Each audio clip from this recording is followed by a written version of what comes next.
Hello viewers, I'm SB and welcome back to Sunless Skies. So we're almost to London. I found a curator's egg on the way to Eagle's Empyrean, and I didn't remember to sell it in New Winchester, so it's just been banging around in the hold for a while, apparently for too long. The curator's egg is fragile and pinned between heavy crates, and now I think it maybe is broken.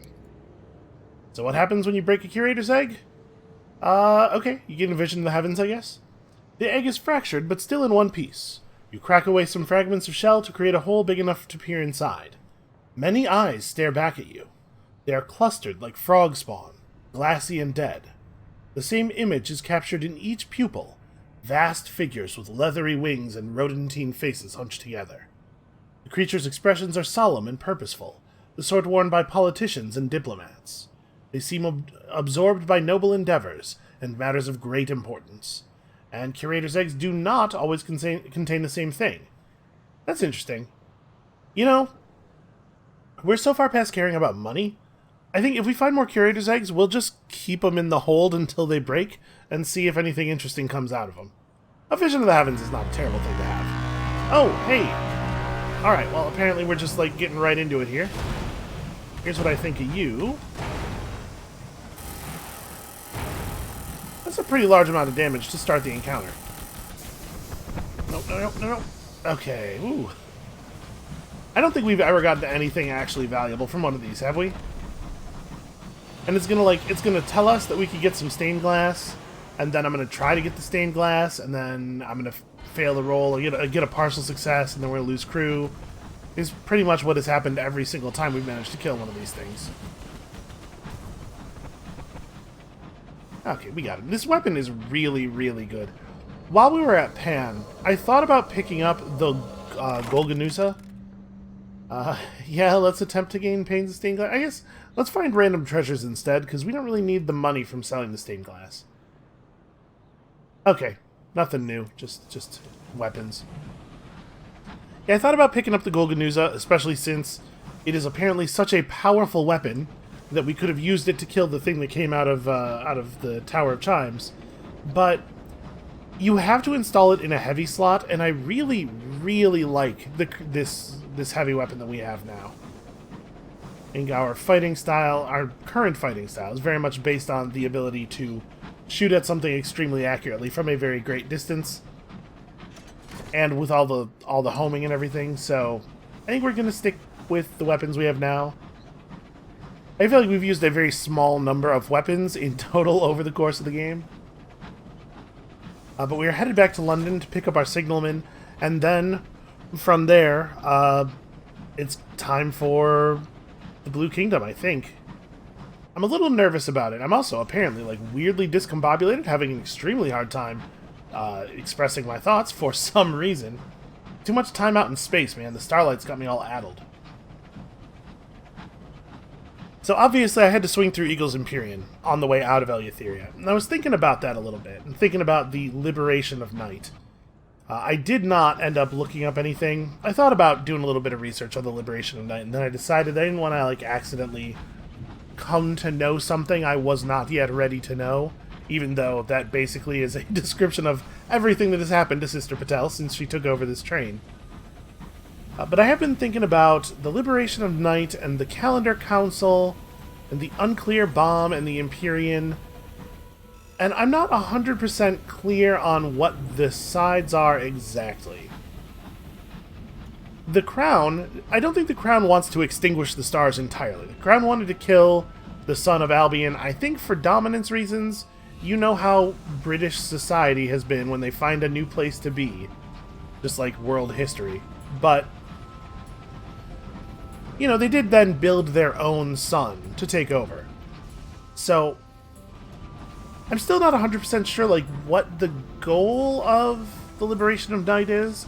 They want to extinguish the stars, but, like, to what end exactly? It seems like, at least in the case of the Clockwork Sun, the stars are regarded as, like, being responsible for the natural laws, like the laws of nature. What would even happen if you were to somehow wipe out the laws of nature? I don't know, but the point is, though, the place where I'm getting to here is that I think maybe, and it might be too late to do this with Sister Patel, because I think I feel like her journey may be coming close to an end. But maybe with the third character, we want to, like, really try to cozy up to the Empyrean. I don't know exactly what their goals are, but I very much appreciate that they are trying to use light to push back the darkness in Eleutheria, and it's unfortunate that they've been stymied by the Great Storm, but maybe we can help them somewhat, in some small way. Alright, let's pick our signalman back up. It turns out he has something for us. He's loitering with intent beside the station. He looks more miserable than ever, as ever. Every time I see him, he looks worse. And I told them it wouldn't work. Even with a palace full of hours, you couldn't get that much iron moved in a month. Do you remember the Isambard line, I said? This is twice as expensive and 3 times as stupid, I said. He sighs. And then they loved it, said they wanted to quote me in all the press. Senior engineer of the Isambard line says it's impossible. You've never seen the signalman look more forlorn. Still, he says at last, I managed to drop your name. I love the fact that he kind of hates how good of a time he's having, like, how effective he is being.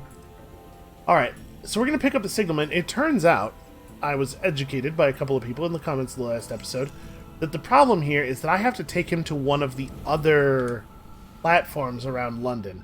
I'm imagining this one, probably not the place where they distribute the contraband.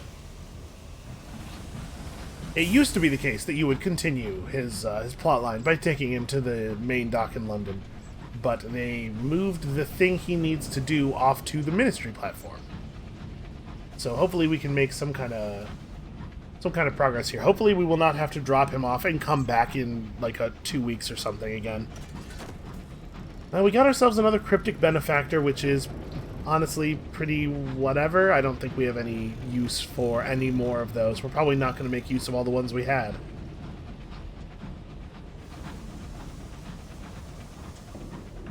At this point, the fact is there's not too many things that really would be valuable to us.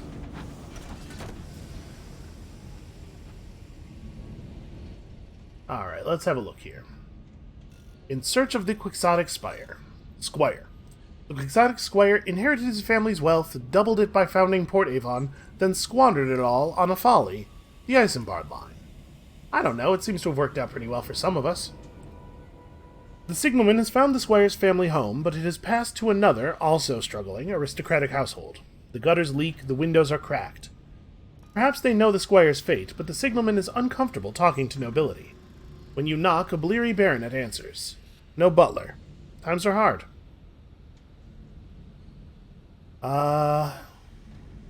Okay, that's interesting. We could come back with some materials to repair his home. We'll unlock this with Affiliation Establishment 5. Really? Do I actually have 5? Ugh, embarrassing.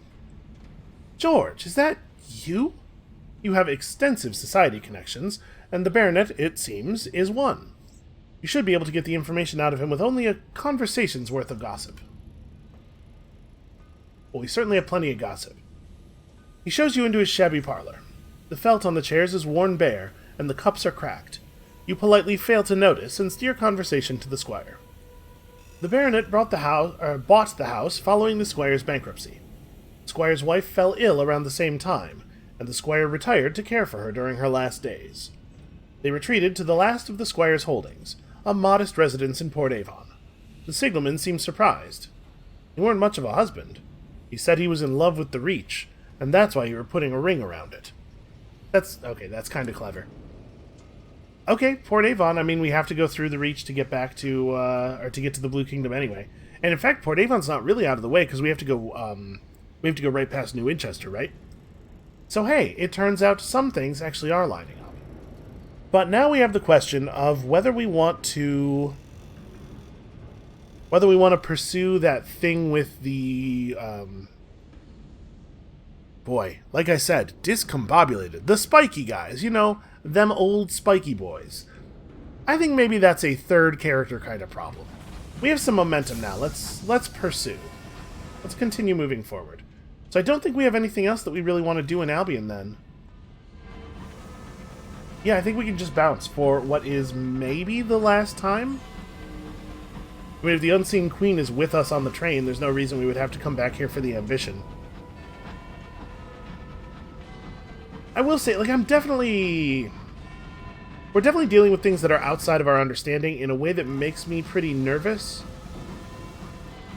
I was thinking about this a little bit last night as I was getting ready for bed. I feel like the sky didn't really change the Archivist so much. It sort of just, like, flipped a switch on him from on to off, right? Like, he's basically the same guy. But his ambition changed. He went from wanting or maybe even needing to know everything to deciding he knows enough, maybe even a little too much, and wanting to know less, if possible, but nothing more, at least. And maybe that's because we met him after he was already in the sky, right? He'd been on a locomotive for some amount of time. But I feel like Sister Patel has really... She must be very, very different, right? I mean, obviously she was ambitious before, because you don't decide, oh, I'm gonna go get that cup that I read about in the thing and become immortal. You don't decide you can definitely go make yourself immortal if you don't have some ambition. But I feel like she's become aware that everything about her life was so tiny and insignificant before she embarked on this journey. And then she's reacted to that by deciding that this is where she belongs. She should be up here. She should be having, quote-unquote, sex with immortal devils who have fought stars. And she should be feeding the Princess of Albion to a demon in a well. She should be making... I mean, like, she made the personal acquaintance of the Queen, and then she met, perhaps, an even scarier Queen. Things have just gotten real big and weird for her. I don't think we took ours out of the bank. Whatever, we'll just use a permit. I certainly have many permits.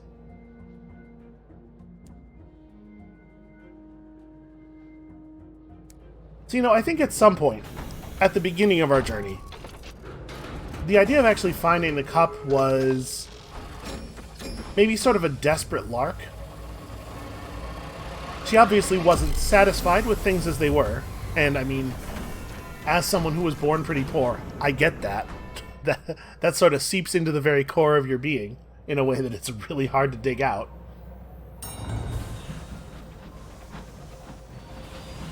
But I have to imagine that, like, when she began to look for the cup, it was like, something, anything, get me out of here. I just need something different. Something has to change. Now, I feel like finding the cup would just be the first step. Becoming immortal is going to allow her to engage with the universe on a little bit more fair ground with the sorts of people and things that she has been forced to engage with lately. She's going to be a whole different thing if she actually manages to become immortal. Now, granted, I'm assuming a lot about the way this storyline is going to come to an end.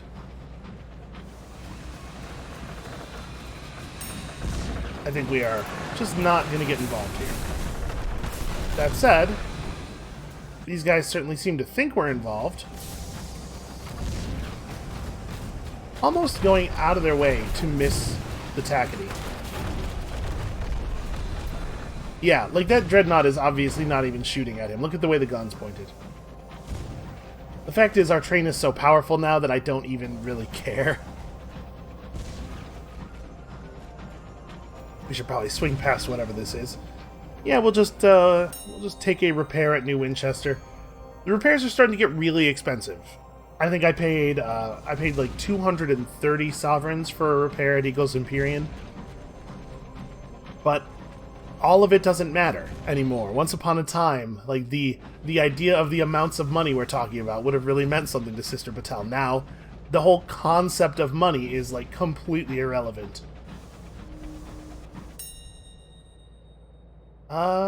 We probably... trying to think, like, what matters here? I guess let's just strip the thing for repairs. Nothing we would have found in the hold was going to matter either. I was sort of hoping that it would completely heal us. A cryptic stoker wants to hold a memorial service for the crew that have recently died in your service. Somebody did die recently. I don't remember how. Yeah, sure. Approve and attend. Have we ever seen a success on that? Cryptic stoker appears before the gathered mourners with his face painted storm gray and his amulets rattling like distant thunder.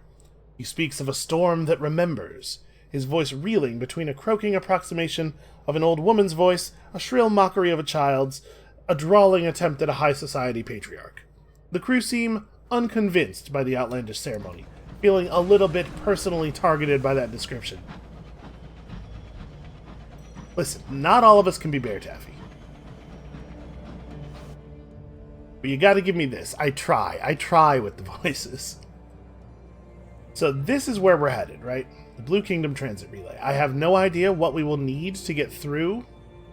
We may as well, like, swing through Victory Hall, because we do at the very least have the port report for Port Prosper. Oh, right, we have to go to Port Avon first anyway. Turns out it takes almost nothing to make me forget what I was doing. Do not just crash into me. What is wrong with these guys? The Tackities are the absolute worst. Given the incredible mobility of their locomotives, I think they'd be an incredibly dangerous force. The Dreadnoughts would have no chance of ever killing one. If only they had any idea how to fly the trains or make them do any of that stuff on purpose, you know? So obviously, I made a decision about format a little bit here. It is not going to be the case that I'm going to make you guys listen and watch through every long voyage. There's just too much flying that happens. But I thought this would be a good time to stick with it all the way through the flight, because we're going someplace important, and we haven't had some quiet time in the sky together in a little while. That's a shame. I was hoping we could just two-shot him. And you know, the homing factor on the missiles can only do so much. You do have to at least shoot them sort of in the correct direction. What a really bad time for the game to hitch up. It's still doing that in the Reach, and I still have no idea why. Alright, sure, let's just go ahead and repair. I guess if we're going to Port Avon, we could have taken the cheap repair. Oh hey, there's a celebration and some dancing and some substantial amounts of alcohol. Let's dance with them. Maybe we drop some terror here. You are briefly without terror, which is not at all the feeling that I get when I dance. You would think that if you grow up in a dance studio, around people dancing constantly, first of all, that would translate into some sort of comfort with the idea, and secondly, perhaps some natural rhythm or something. Listen, I can tap dance very effectively. Not a thing that there's a lot of call to do in the real world, unfortunately.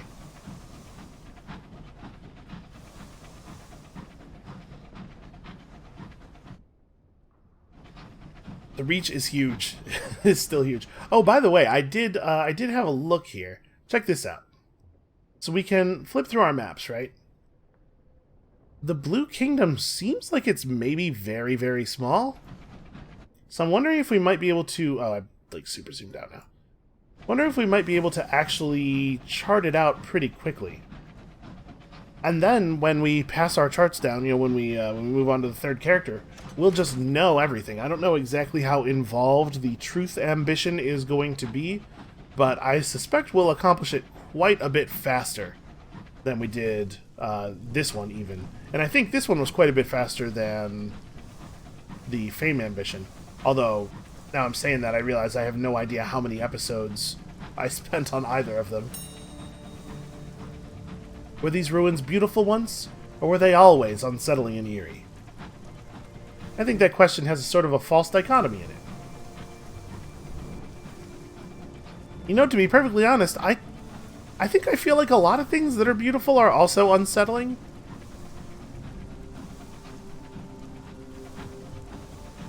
Mostly what I'm thinking of here is Orlando Bloom's face. It's beautiful, but it's just like a little bit eerie. You look at it and you're like, That's not quite what a face looks like, is it? It's very close. Alright, a quiet day in Port Avon. It turns out I don't, Wait, do I not have 20 sovereigns? No, I totally don't. Okay, well... We're going back to New Winchester in a second here. We'll deal with it. Okay, may as well grab a port report on our way back. And I don't know what my welcome is, but I do know we have 1,000,000 gossip, so we may as well... Okay, 5, yeah. That is more than enough to do whatever we need to do here. So where do you reckon this guy... Never mind. I found him. The signalman's search for the quixotic squire, patron of the defunct Isambard line, has led you to Port Avon. The squire's house clings to a lonely skyrock drifting above the village, but it is in obvious disuse, its roof caved and windows boarded. The signalman tuts. Typical. You are not so easily deterred. Someone here will know what became of him. Let's speak to the vicar. He ushers you into the vicarage and offers you tea, which he perhaps hopes will ameliorate his news. Yeah, I mean, we knew it wasn't going to be good. I'm sorry, the vicar says. The squire passed away several years ago. The signalman frowns. You were younger than me. Sad circumstances. His wife had contracted an unusual illness. Here, he taps the glass lens of his spectacles. Oh. There was no recovery. The squire had an hour loom constructed in his cellar and spent the remainder of his wealth on hours, which he used to draw out the last of their time together. While months passed for us and for her, years passed for him at her sickbed. When she passed, he had used up what was left of his own time, too. Wow, that is... Man, sometimes this game, that is legitimately one of the saddest things I've ever heard. It's kinda sweet and beautiful in a way, but I am actually tearing up. Ooh. Alright, I'm gonna sip my tea. I'm gonna pretend not to be here. This is really not my business. I'm also gonna use this as an opportunity to wipe my eyes. That's very sad, actually. The signalman puts his cup down. We're none of us good at letting go, are we, Vicar? The vicar offers him a biscuit. No, it's not surprising, I suppose. Is there any question more terrible than what comes next? You depart. Signalman is wrapped in thought. Okay, well, perhaps he would like to share those thoughts? By the way, still haven't made a decision on this problem. A big part of it is that it would be really useful to let that bohemian dude use the skin, but it's just such a gross idea. Alright, man. What do you think now? Since your visit to Port Avon, he has sunk in gloom deeper than you have ever seen, even in him. He smokes in a constant chain now. The next cigarette is lit before the last one has gone out. His work on board has become perfunctory. He has even given up writing his signaling catalog, which once gave him, if not joy, at least a temporary stay of misery. And what's the point, he remarks. I squandered my life on a folly, and it came to nothing. A couple of times now. Fortunately, you have the foundations of a plan. Sympathy and encouragement are unlikely to work on the signalman, but resentment, that might do the job. Acquire a moment of inspiration and some ministry-approved literature. Okay, well, back to New Winchester then. We definitely have that under control. Do we want to do anything else in Port Avon while we're here? I mean, we may as well. Head to the Nowhere Inn and quickly read a work of speculative fiction. I don't even know whether Sky Stories or Tales of Terror are useful at all. Okay, and I suppose... Oh, no, that's right. I don't have any money. Yeah, that's fine. We could have just bought some literature there if I had any cash at all, but we certainly have a lot of literature tucked away in the bank. We have a lot of everything tucked away in the bank, and I guess we want to keep it there, right? Because the money does not pass on to the next character at a rate of 100%, but the contents of the bank do. So yeah, our next character is going to have no need for money already, right? We're going to start with the best engine and all the best stuff and all of that garbage in our bank, and it really will just be flying as fast as we can from port to port, doing the things for our ambition. So, I guess that means we're sort of closing up on the end of the series. I mean, I don't want to say anything too definitive, having no idea what we're talking about in terms of either finishing this ambition or that ambition. We might be talking about another couple of weeks of episodes. What is wrong with these guys? I hate them so much. I like the Tackities, what they represent, and, you know, their struggle against the crown and everything. I can get behind that. But the people they have pilot their scouts are just the absolute 100% worst. Gold-plated 18-karat assholes. Which probably sound like a good thing at first, but if you really think about it for a moment, you'll start to see the problems.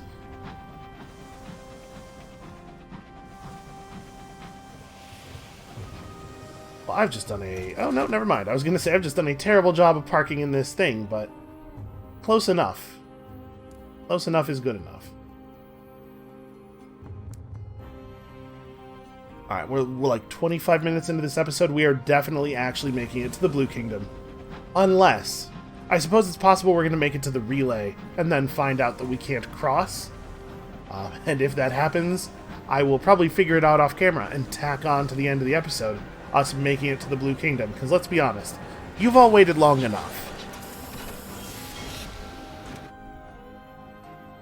Alright, so, first of all, repairs. I don't need repairs. What am I talking about? First of all, the bank. I need... He said some ministry-approved literature. I don't know how much he wants. We'll just take all of it out. Okay. Rouse him from his gloom. Since Port Avon, the signalman has been intolerably surly. He has even abandoned work on his signaling book. Perhaps we can find a way to rekindle his spirit. It sounds like I already have an idea. If only I had any idea what it was. You leave a slim set of approved signaling manuals, stamped by the Ministry of Public Decency, on the galley table. Discovering them, the signalman flicks sulkily through. First he tuts, then he snorts, then he scoffs. Look at this! They've classified all scornfluke spasms as displays of bravado. And here, they've not distinguished between the red chevron flags at Port Prosper and those at Lustrum. That'll get someone killed! Oh no! If only there was a better resource to educate young signalers. He fumes. I have to do bloody everything, don't I? Fine, where's my pen? He storms to his cabin. A minute later, he storms out again. I've been away too long. I'd better check on the signal boxes. No one will have done that either. Okay, he's back, but now I have to fly around the reach a whole bunch. There's a limit to how much I'm going to make you all sit through here, especially since we do want to hit the Blue Kingdom. And this is like a full tour of the map. Yeah, you know what? You all wait here. I'll be right back. Alright, box number 1. He wrinkles his nose at the old sooty scent of smoke that still clings to the place. Some idiot left a candle burning here a year or so ago. Fire made a right mess before the peacock wind smothered it. Then marauders started using the old girl for target practice. He pats the wall sympathetically. Took me a month to fix her up again, and I've never got rid of the smell. He gives the signal box a good airing, opening the windows and letting the biting wind blow through. Shivering, he flicks through the ledger attached to the Skyfarer's cache, and gives a satisfied nod. Before he leaves, he shuts the windows and blows out the lamp. Can't be too careful. I mean, how much more burned down is it gonna get, though, really? Okay, this is not a signal box, but I realized I had forgotten to do the thing for the feline eccentric while we were still in Albion, so I flew back to Floating Parliament. It turns out, even though I had decided that I was going to show a lot more voyage this episode, still cutting out just a tremendous amount of dead air travel time. Still have pretty mixed feelings about the whole thing, honestly. But let's accompany the feline eccentric and Belith to watch a session of the House. Yeah, if we get Belith off the train, I feel way better. There is still a public gallery in Parliament, although it is little used and thick with dust. Belith perches on the rail that divides it from the floor and watches curiously. It takes some time to work out that the members of Parliament are arguing over whether the House's lunch hour should routinely be at 12 or at 1. The discussion is a passionate one. There are references to Hastings, to Waterloo, to Cromwell. One MP threatens to tear up the Magna Carta. To them, words are weapons of war, deployed like flights of arrows to wither a rival's reputation, like sappers to undermine an argument, or like boiling pitch to drive a foe from the walls of your case. Belith begins to purr. His claws sink into the wood, splintering it. Quietly, you and the eccentric slip away, leaving him to preside over the debates like a philosopher king of old. Yes, he should absolutely preside over whatever he wants, like whatever kind of thing he wants, just anywhere that isn't with us. Okay, progress. We're making progress. Alright, the signalman's directions were confusing, but I finally made it to box 2. So let's drop him off here for a moment at the spidered signal box. He steps from your engine's footplate onto the signal box's porch. I'm not an admirer of spiders, if I'm frank. Anyway, I shan't be long. Cup of tea? He brushes away the worst of the cobwebs and removes several spiders using a jam jar he keeps in a drawer for this exact purpose. This place will be the death of me, he mutters.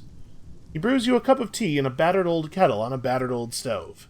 Then he tips it away and brews you another one that doesn't have boiled spiders in it. You know, I'm not certain that wouldn't improve the flavor. Have we ever tried boiled spider tea? Because, I'm just thinking, if you can boil a leaf and drink that, you could probably boil a spider and drink that, right? Examining the Skyfarer's cash and the accompanying ledger, he tuts. Someone's taking without giving back. Stupid. Sooner or later, the burrower will get their scent. Anyway, finished your tea? You return to your locomotive, happy that you never did that thing, because I already have enough problems with the burrower.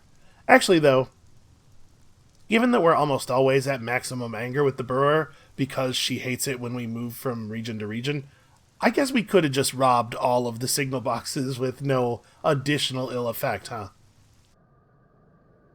Alright, box 3. We're getting close to going back to real time. Look at the state of this place, he grumbles. Cut it away and it grows back. Fruitless bloody job. It does seem like sort of an unending Sisyphean task. Despite his complaint, he prunes away at the vine as neatly as a widow at her window box. Some recent visitor has left cigarette butts and unwashed cutlery scattered about. The signalman tidies them away. Why would they leave unwashed cutlery? Then, taking a key from his pocket, he unlocks a drawer and removes a stuffed envelope from it. It contains old newspaper clippings about the construction of the Isambard line. Their tone is breathless, exalting the vision of the quixotic squire. I, for some reason, can never read that word. Easy to forget people actually thought we'd manage it, the signalman muses. He stuffs the envelope under one arm. All done, he says, clambering back aboard. Listen, in my defense, how often do you really need to use the word squire? I guess if you don't play video games, you probably don't use the word spire very often either. But I do. I do play video games. I use the word spire all the time. Okay, this isn't box 3. We're close to box 3. 4? Box 4. Whichever box. We're close to the next box. But I decided to, while we were on the way there, swing by Lustrum in search of the Singing Caves, because I remembered never pursuing this with the Archivist. And check this out. Your iron gives you a 48% chance of success. We have 81 iron. This is a very difficult roll. I'm assuming that we'll be able to, spend enough supplies to get up there eventually, but I thought this was maybe worth looking into, because we don't really know what's up with Lustrum, we don't really know why it's full of hours, but I'm starting to come to the realization that, the king of hours and everything, the existence of the hours is maybe even a little bit more sinister than I had been thinking, so maybe this bears some investigation. Let's see if we can find the Singing Caves. Okay, we can. That was, that was remarkably easy. The snow is deep, and much of the mountain demands scaling cliff sides and clambering across treacherous ledges. There's no way to tell how long the climb is. Eventually, you claw up onto a ledge near the peak and sit exhausted. The air is too thin to keep going, even if you had any strength left. This is as close as you can get to the peak. The air is thin, but the view is majestic. From here, the reach stretches out before you in endless waves of purple and violet, occasionally broken by a flicker of gold deep within the clouds. Far below, Lustrum is little. Far below Lustrum is little but a small yellow glow on a blanket of winter. It is also little on account of how far below it is. That's why I stopped there. It's kind of weird for them to be like, hey, from here the reach stretches out before you. It's so... We're always up in the air, right? We can always see a great distance. I don't know, that's a strange bit of descriptive text. I guess let's have a look around these caves. The lightest breeze passing through causes a sound like a soft whistle. The cave's music is considered a good omen by those in the town below. Half an hour into your explorations, the wind picks up. The caves fill with the sound of distant fluting. There's no tune to it, just a pleasant, natural melody, like the echo of birdsong. Just as quickly, though, it turns sharp. Less birdsong, more bird prey to a ravenous cat. The atonal screech rocks the mountain, though by the time it leaves the caves, their unique acoustics have turned it too into something soft. Your feet crunch against something. A shard of glass, red-tinted. Looking through one side, the world seems a burning inferno. From the other, all is well. Looking closer, part of a glyph remains on the shard. Extremely precise work, though its function is alien to you. Perhaps there's someone in Lustrum who would know more. What this makes me think of is that almost all of the horrors in the Reach have that weird red glow to them, right? Like there's that, just to the west of Lustrum even, there's that set of ruins with the big runes carved in them, and they're glowing red. I wonder if this is what's in the runes. Alright, well let's go back down to Lustrum, or I guess there's more cave to explore maybe? As you walk through the caves, your feet crunch on bits of loose stone or broken glass. Whichever route you take, it leads you through the mountain and to the other side, occasionally higher, usually lower. There seems no rhyme nor reason to the maze of tunnels. One wrong turn too many brings you back where you started. Without some form of guide, the chance of finding anything of interest feels remote. Okay, well let's see if we can maybe find a guide. What was briefly a modest, pleasant town on the Mother of Mountains... this is just a description of Lustrum. Okay, I need somebody who's going to tell me what is up with this weird red thing I found. Let's try Mr. Pennies. We don't know what his deal is yet. If I buy a round of drinks for the miners... I don't believe this lowers our terror, does it? Because I could use... Oh, yeah, that's right. Listen to gossip about the mountain. Why not?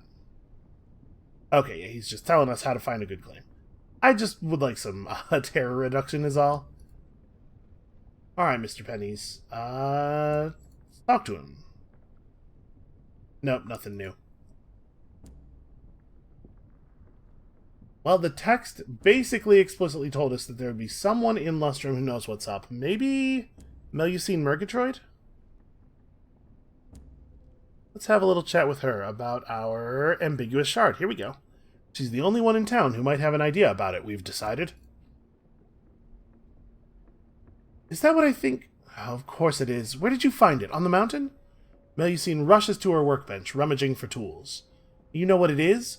The antithesis of light and law. Wow, that's a hell of a thing to find sitting on the ground. Light is law, you know. But why would there be pieces of the science here? Maybe... Yes, okay, I'll need a few things. Nothing too difficult for you to find, I'm sure. I think I may have just accidentally embarked us on a thing, but I have a lot of questions about science with a capital S. And also, this seems like it might be kind of relevant to the thing we've been wondering about. Alright, what do you need? What is the deal here? Bring Melusine her components. We need bronze wood. Apparently I have some stained glass, and I have lots of munitions. Alright, apparently I'm gonna have to fly back home and get some bronze wood. Back in a second. Okay, box number 4? Something. Listen, I'm here to drive a train, not count things. The latch is broken, allowing the signal box door to bang in the wind. I won't be long, he promises, if you don't mind waiting. No, I'm just gonna leave your ass here. After all the things we've been through. Come on, man. I feel like this guy doesn't have any... He doesn't have any respect for the bond we've formed. Inside, skeletal leaves are scattered across the floor. Locating a broom, the signalman sweeps it clear. Then he turns his attention to the door. Repairing it is an awkward job for one pair of hands, so you lend him yours. The two of you work in easy silence, one holding while the other hammers, one measuring while the other trims. When you have rehung the door, it swings easily on its freshly oiled hinges, the latch dropping firmly into place. Good job well done, he says, as if that is thanks enough. Shutting the door carefully behind him, he hops back onto your locomotive. And I do believe that's the last one, right? So, hold on, let's leave here. Okay, man, are you good? Are you ready to do whatever it is you need to do next? He is in his cabin, surrounded by the notes and pages of his unfinished signaling catalog. A dim light illuminates the scribbling path of his pen on a fresh page. His pace has increased recently. Aye, a good job well done. but if you'll excuse me, I have a chapter to finish. As you leave, though, he calls back to you. Sister. His brown eyes are firm. Thank you. I don't know why you bothered, but you did. The signalman needs nothing from you at the moment. Be patient, explicitly telling me, hey, don't just keep clicking on him and checking whether he wants something. But, come on, we all know I'm going to. Okay, cat number 2. I can count cats. Boxes, that's a different story, that's very difficult. Cats I got. We take the feline eccentric and Paimon on a tour of the terraces. Paimon is aloof, distant, restrained. The eccentric thinks he will be at home amidst the sober, scrupulous suffering inflicted at Carillon. Paimon watches as penitents quietly request their punishments. He observes the devils recommend exact castigations. Then, rapt, he stares as the penitents endure their punishment without complaint or immodest anguish. He does not purr. Purring is not Paimon's way. But he admires the penitent's stoicism, and how Carillon administers sober, undramatic chastisement. Also, the devils steadfastly ignore him, which he seems to like. When you turn back for your locomotive, Paimon makes no move to follow. Oh, thank God. We're getting so close. Also, since we're swinging through here, I noticed we have the option to visit the isolated office of the abstemious devil. This was never open to us before, because it requires 5 affiliation establishment, which, again, embarrassingly, we have. So, I mean, I reckon we ought to check it out, right? No sooner have you stepped off your engine than an invitation is pressed into your hand. Dear sister, I understand you to be a person of admirable association. I require a sympathetic and intrepid captain. I hope that's you. It smells, faintly, of brimstone. Her room lies at the dim end of a barely used corridor. Knocking, you enter a poky, peeling office. The shelves are crowded with books on infernal history, their covers embossed with brass. A devil sits at a rosewood desk. Her neck is slender, her poise stiff. Her dress is stern as a governess's. She is lunching on a salad of unidentifiably bland vegetables. Thank you for coming. She seems reluctant to look at you.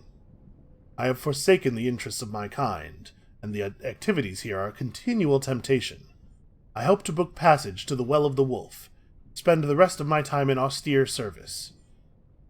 That's right, we did have a thing at the Well of the Wolf. It was like, hey, if you could bring some more devils over here, maybe you could understand this a little bit better. I'm going to agree to transport her. We're not going to go out of our way to go back to the Well of the Wolf, but if, for some reason, we do have to return to Albion, we at least have this option now. It is a long and dangerous journey for which she offers to pay you handsomely. Half now, half later. Good, she packs briskly.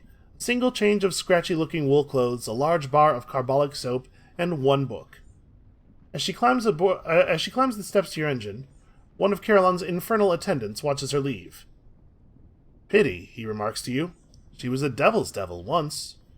Okay, well, I mean, like I said, we're not going out of our way to get back to the Well of the Wolf, but you trade one horrible monster, I suppose it's only fair you take another one back on board. Well, this is an occurrence. A junior signaler collars you in the galley. She asks if you've seen the Fatalistic Signalman, who hasn't reported for duty today. The other crew haven't seen him since he retired to his cabin last night. The junior signaler has tried knocking and received no response. Several crewmen exchange glances, but the young signaler says she's already checked the exterior hatch and found it securely locked. A macabre but pragmatic precaution. That is actually what I was thinking as well. Alright, well, I guess I'm just gonna barge in, 'cause I can do that. My train. His cabin is empty. His belongings are gone. His bed is neatly made. All that remains are the newspaper clippings the signalman retrieved from the overgrown signal box spread across the tiny table. The smell of tobacco still clings to them. You glance at their headlines. Ambitious plan to ring the Reach. New line to be miracle of modern engineering. Construction begins on Isambard Line's 5th signal box. Wait, 5th? You only visited 4. Aha, somebody was counting. The article claims that despite recent setbacks, the quixotic squire was building a final signal box in the vicinity of Hybris. Man, alright, fine, we'll go to Hybris again. Okay, I will admit, I flew all the way back to New Winchester and got some bronzewood out of our bank, and then remembered that there's always scribe spinsters in those spooky ruins, and that you could just get bronze wood from them, and so that was a huge waste of time. But the important thing is, it's a waste of time that is in the past. Now we're doing something. I'm actually not even sure what. We're bringing Melusine this stuff. She waits eagerly for her supplies. Her gunpowder-stained fingers twitch at the possibilities. Melusine disappears into her workshop for a few hours while you sit and sample her finest teas. On the house, of course. She returns clutching a spike-covered bronze contraption, housing and pushing light through the ambiguous shard. Artifacts of the red science have resonance, obviously. We can track them with this. Probably, so long as the shard doesn't explode. That's unlikely, though. Fairly unlikely. Well, nothing ventured anyway. I'll meet you on the mountain. Okay, that's concerning. I'm worried about that. I can't help but notice that sampling her finest teas did not lower my terror, despite the fact that drinking tea in this shop usually lowers my terror. That's weird. Also, I feel like I'm starting to have a faint memory of something about the science before. Have we encountered people talking about the red science? Or maybe just science with a capital S? Okay, to the mountain. Where are we going? Exactly. Wait. Was I supposed to just talk to her again?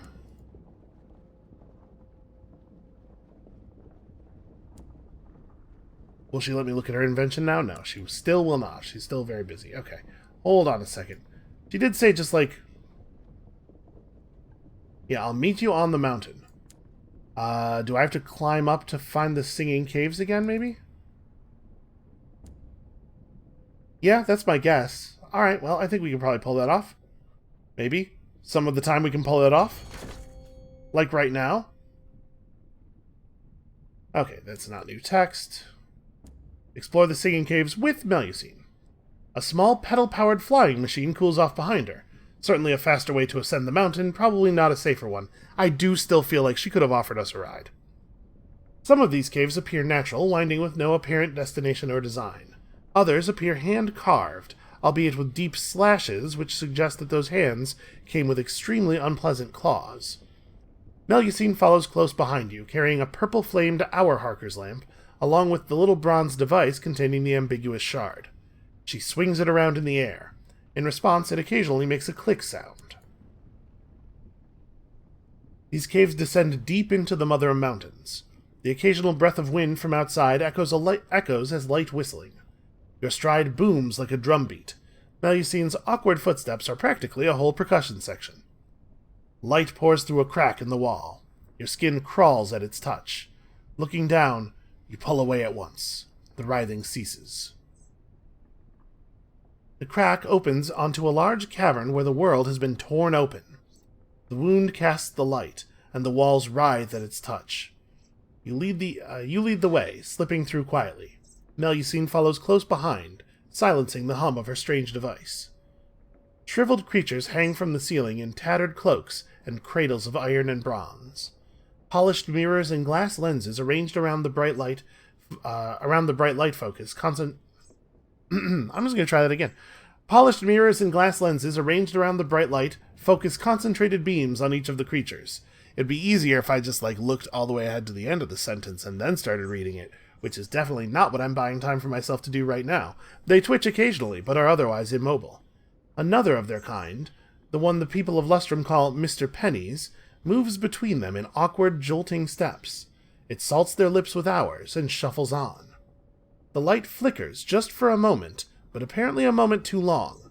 A creature shivers and screams. In its death throes, it drops something it had clutched to its chest. A statue of sorts. Its last scream echoes through the mountain's tunnels, a piercing screech that cuts to your bone. Somewhere far above, it emerges from the mountain as beautiful music. Oh! That's what the singing is. This is very strange, right? Mr. Pennies goes about its strange routine in the writhing light. It spreads ours from a small pot between its various charges, in apparent exchange for the treasures at their feet. Each holds their most precious treasure tight to their chitinous chests. Relics of distant worlds, the tears of dead sons, the final evidence of great shames. So, to be clear, Another of their kind. These things are all what Mr. Pennies is, which means they're also all what the guy at the House of Hours, Mr. Barleycorn, is.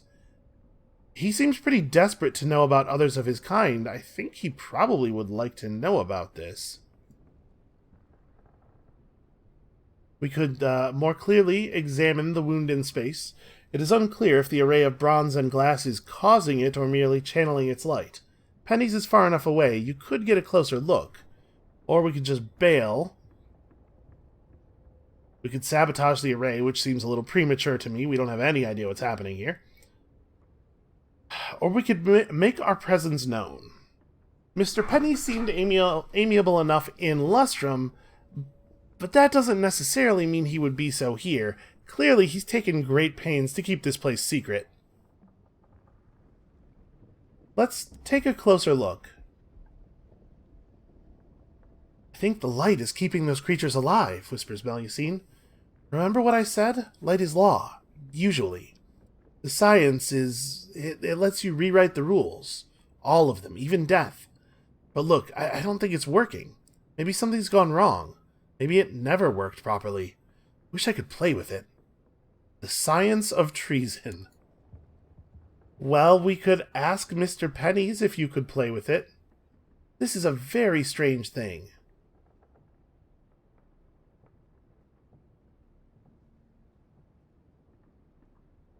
Sorry, I'm just rereading this here.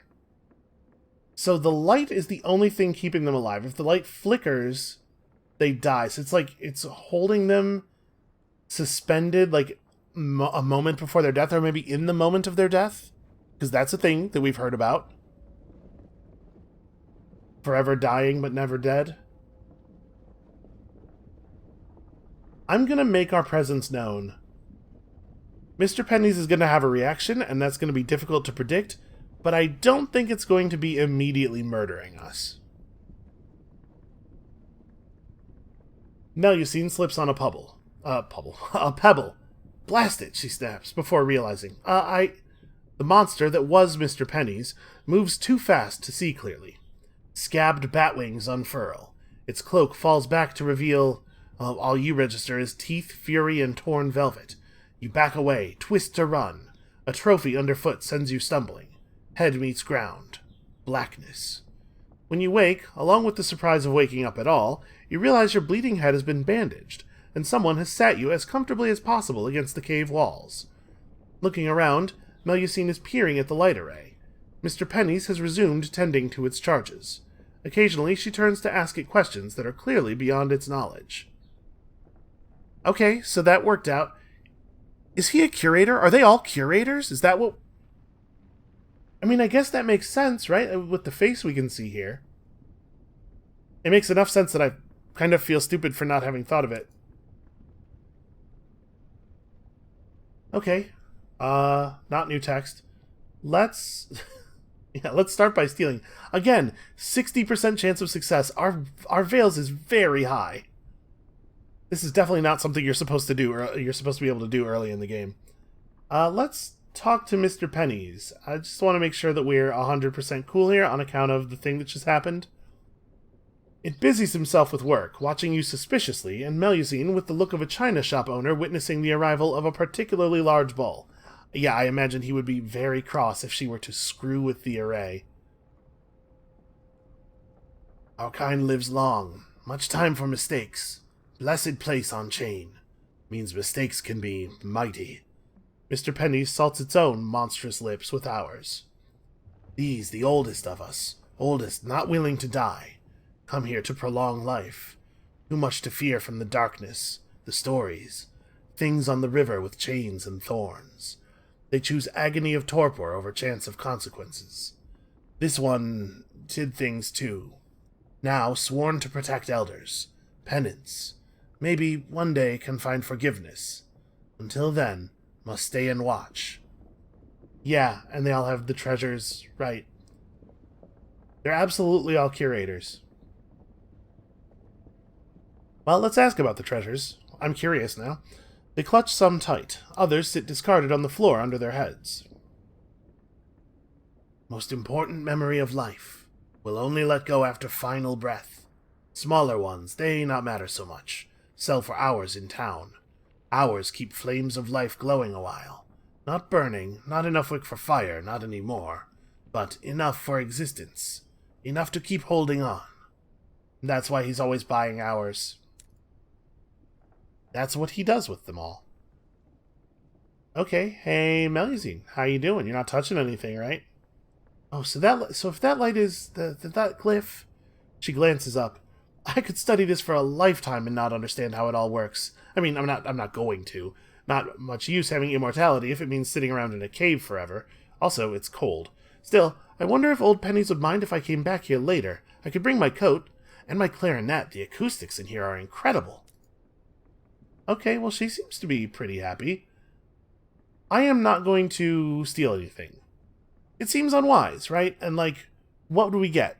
There would just be some minor treasures, stuff of types we have seen before, and I think the downside of this could be permanent eviction, which I'm not necessarily down for.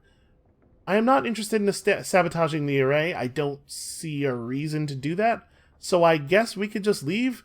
We learned something pretty wild here that I don't think we have, like, this is information we don't have any use for. But it's cool to know stuff. Mr. Pennies waits by the cave entrance.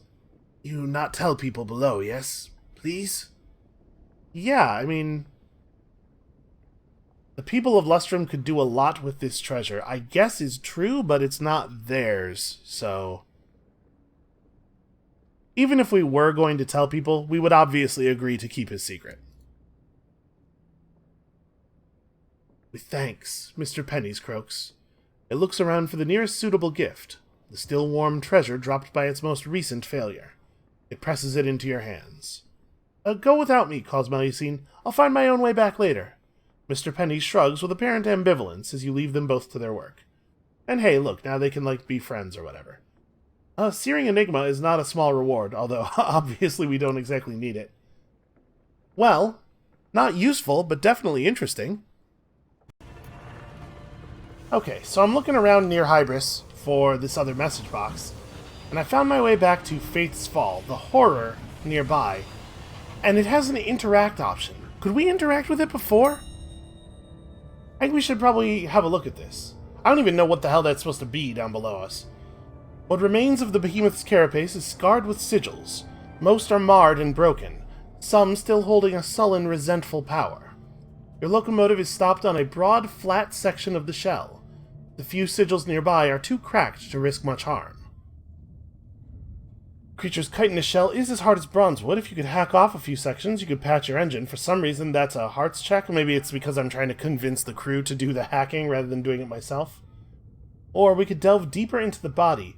What secrets might you find in the depths of a messenger corpse? This is the same thing that the House of Rods and Secrets is built inside. Okay, that's actually pretty interesting. How many supplies are we talking about? Yeah, we can afford to delve. You handpick a few of your crew. Their expressions are grim. Together, you make your way to a crevice in the carapace and secure a rope. You lower supplies down first. It would not do to be caught unprepared.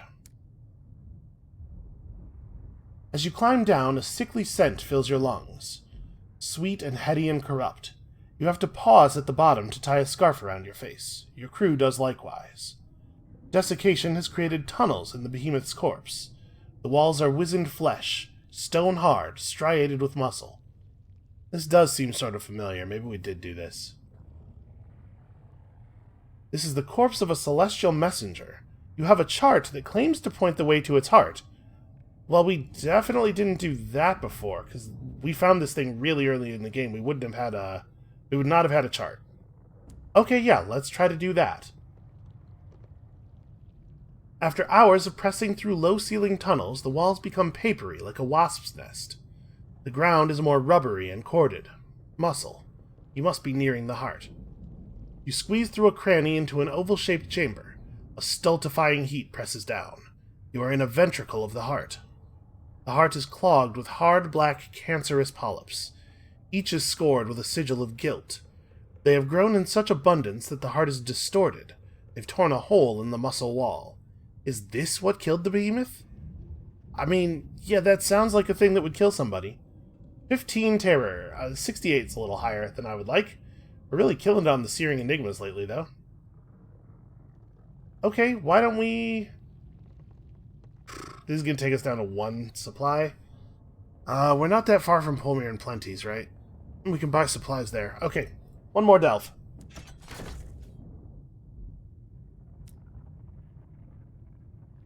Deeper still. What secrets will we find?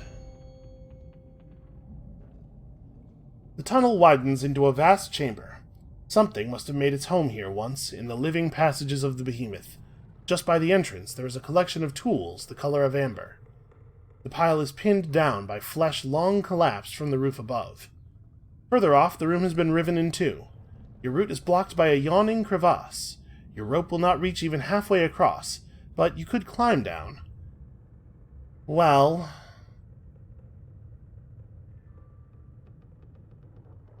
A collection of tools the color of amber. There's probably stuff that's actually made of amber. I don't know that I think that that's actually valuable. Let's explore further down. The wall is covered with a thick crust. Jagged striations suggest this chasm is a wound, long ago gouged into the behemoth. Beneath flaking scabs are dim sigils, desperate declarations of loyalty. This messenger was steadfast. It died in its king's service, fulfilling its will. The sigils blaze desperately when they feel they're being read. You are overcome by the light. Your crew haul you up and carry you to the surface. Huh. Who is their king? Do we know that? Is the correspondence the language of whoever's in charge of the messengers? I guess that makes sense. Okay, I think maybe this would be a good time to leave. This is a stagnant, forsaken place. It would not be wise to linger. Some might say it already wasn't. Alright, here we finally are, I think. This has to be. This is definitely a new signal box. How do we actually get it to... Maybe I need to not be in the cage? I feel like we just drive into the cage of most of them. Here we go. The last signal box. Pale clumps of Hybrian fungus cling to the old signal box. Inside, the contamination is even worse. Fungus coats every surface, as pristine as fresh snowfall. When you open the door, you scrape a neat arc in the carpet of it. Otherwise, it is undisturbed. No one has been here in years. White spores hang in the air like snowflakes afraid of falling. A key protrudes from a door in the bedside cabinet. That's strange. Inside, safely secured away from the fungus, is a thick, handwritten manuscript, Signs and Signals of the High Wilderness, an omnibus. Its pages are filled with the Fatalistic Signalman's hurried penmanship and describe almost every signal language used in Albion and the Reach with encyclopedic thoroughness. In appendices, the omnibus also addresses the secret signals used by marauders and smugglers, attempts to interpret the spasms and tattoos of scornflukes, and deciphers the echoing shrieks of curators. There is nothing else of value in the signal box. The trail ends here, at a white, silent grave. The omnibus is sufficiently comprehensive that even a basically qualified signaler can use it and operate it as a much more experienced one. It functions as an officer and can be assigned to your signaler slot, providing +10 to mirrors and +2 affiliation villainy. Huh. But... Huh. No one has been here in years. Opening the door scrapes a neat arc in the undisturbed carpet of fungus. Let's brush the spores away from the shapes on the bedside table. One of the shapes is squarish, the size of your palm. The other is larger and domed. Was he a ghost? Was he a ghost the whole time somehow? The spores rise in puffy clouds. You shield your nose and mouth. It's too late for that. Listen, if we're gonna get infected, we're already infected. You uncover an empty packet of cigarettes and a gray bowler hat. Somehow he was a ghost the whole time. How does that... No, he wasn't. No, that doesn't... Okay, right, it's the Isambard line. Time is very strange around the Isambard line. He was not a ghost. That's stupid. But he came here, and then time passed. Yeah, okay, that makes sense. Examine the corpse on the bed. It is only a rough cylindrical shape under its cover of bedsheets and fungus. The corpse is desiccated, ravaged by fungus. It lies on its side, facing the wall, knees drawn up. Its back is to you, which makes the act of brushing off the spores seem like a violation of privacy. But you have to know, and indeed, underneath the coat of pale spores, it wears a grey Isambard-lined uniform. Was it the cold that killed it? The fungus? Sickness? It is impossible to say. The high wilderness holds 1,000 quiet deaths. You can only be sure that it has lain here, undiscovered and undisturbed, for years. Well, that's a sad ending to that. You step outside and close the door. Behind you, the spores are already settling. Climbing back into your engine, you brush them off your skysuit. The crew are keen to be away from you. I had my skysuit on the whole time, but no helmet or anything, so I still had to cover my eyes or my nose and mouth. The Fatalistic Signalman's magnum opus. Any reasonably accomplished signaler can, with the aid of this book, recognize and communicate in most of the signal dialects used in the high wilderness. That's certainly very helpful. I'm not going to argue with that. And plus 10 mirrors is a really useful stat allocation. But I'm pretty bummed out about the way that this whole episode has just been very depressing. And now I have something to say that's going to be depressing for you, the viewer. Probably some of you have looked at the time code already and realized it's pretty late in the episode. How's he going to make it to the Blue Kingdom? Well, the answer is we have all the time in the world. Tomorrow. Thank you all so much for watching, and I'm sorry. But next time, tomorrow, I swear to you, on a stack of pancakes, which is a thing I take very seriously, and now I want pancakes, we will see the Blue Kingdom. We'll see you then.